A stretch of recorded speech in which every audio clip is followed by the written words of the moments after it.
Leo the 13th is known as the father of social justice in Catholicism.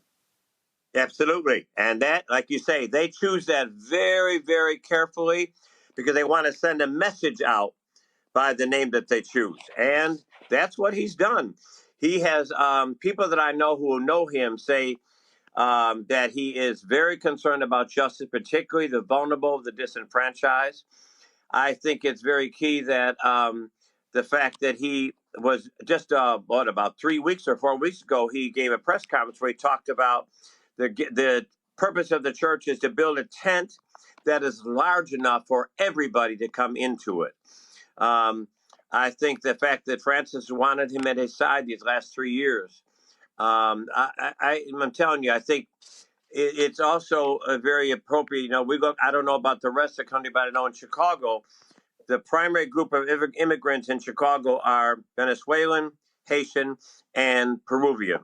And don't think he doesn't know that and doesn't think what they're going through here in this country with this fascism and this tyranny.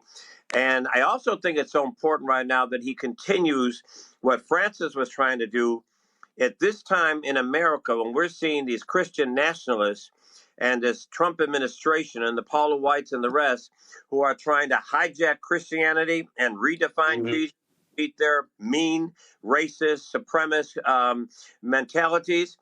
But Francis was clear on, and I think we'll see the same thing in Pope Leo, is that it was, no, that's not the Jesus of the Gospels. You are not going to hijack this. And if America ever needed a moral voice from somebody who knows America, it's right now. Well, I think that's what really jumps out. I mean, 80% of the participants in the conclave, this was their first conclave. Pope Francis was very particular in moving and replacing cardinals. This also was the most diverse conclave in history, hailing from so many different countries. And again, look, any pope understands they're not going to live forever.